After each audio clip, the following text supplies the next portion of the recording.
આ જગતમાં સર્વ સાહિત્ય જે છે, આ જગતમાં કોઈ પણ શબ્દ છે એ વ્યાસની કૃપાથી છે. આ જગતમાં કોઈ પણ એવું સાહિત્ય કે રચના નથી કે જે વ્યાસની નથી. વ્યાસોચ્છિષ્ટમ જગત સર્વમ.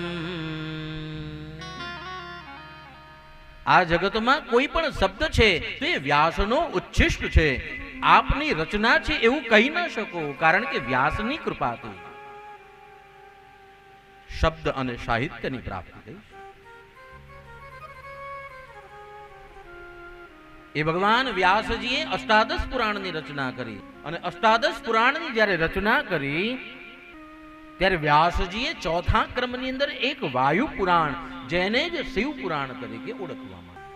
આ પુરાણનો અર્થ વ્યાસજી કરતા કહે. પુરાણ કોને કહેવાય? પુરાણનો અર્થ કરતા કહ્યું અનાગત એવમ અતીત. અનાગત એવમ અતીત. અતીત એટલે જે જૂનું છે પુરાણું, પણ ક્યારેય એ વ્યાસનું પુરાણ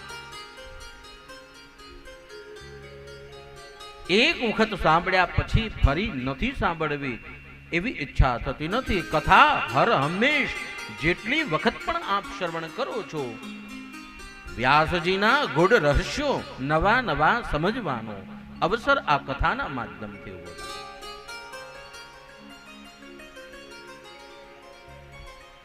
તો પુરાણ 18 છે. આ પુરાણનું લક્ષણ કહેવામાં આવ્યું. વ્યાસજીએ પુરાણની રચના કરી, પણ આ પુરાણ કોને કહેવાય?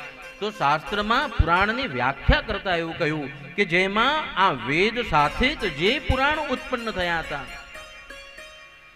જે જીવો આ વેદની ભાષાને નથી સમજી શકતા, એના કલ્યાણ અર્થે જ આ પુરાણ છે.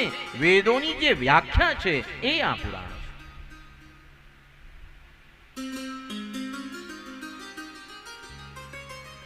વ્યાસોચ્છિષ્ટમ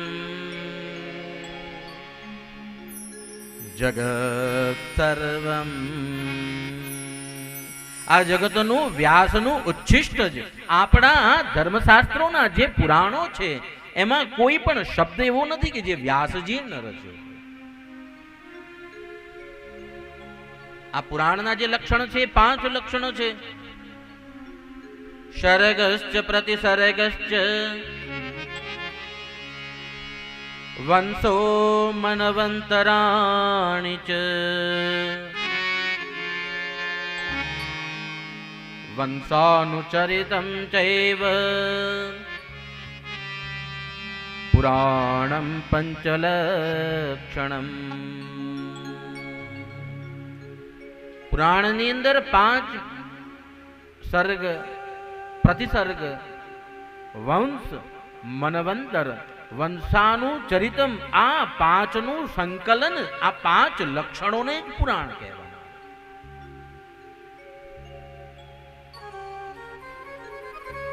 સર્ગ કોને કહેવાય? કે જેમાં પંચ મહાભૂત, ઇન્દ્રિય, બુદ્ધિ આદિ તત્વોની જે ઉત્પત્તિ છે એ સ્વર્ગની અંદર બતાવવામાં આવી. એટલે સ્વર્ગની અંદર પંચ મહાભૂત જનિત જે સૃષ્ટિ છે એનું સર્જન કેવી રીતે થાય એ લક્ષણો સર્ગની અંદર પ્રાપ્ત થાય.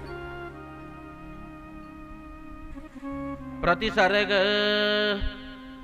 આ પ્રતિસર્ગ જે છે એની અંદર બ્રહ્માદિ સ્થાવર અને જંગમ આ સચરાચર જગતનું જે સર્જન છે, આ પ્રતિસર્ગની અંદર એ બધી કથાઓ એની અંદર સાંભળવા મળે છે, જોવા પ્રાપ્ત થાય છે. જેમાં સૂર્ય અને ચંદ્રવંશની કથાઓ કહેવામાં આવી. મનવંતરો 14 મનુ થયા. એક કલ્પની અંદર 14 મનુ થાય. એ મનુઓની અંદર જે જે રાજાઓ થયા એ રાજાઓના ઇતિહાસ જેમાં કહેવામાં આવ્યા, એ આ મનુવંતરની કથાઓ આ સર્ગ, પ્રતિસર્ગ, વંશાનુચરિતમ, મનવંતર અને વંશ, આ બધાની જે કથા છે એ જ આ પુરાણ છે.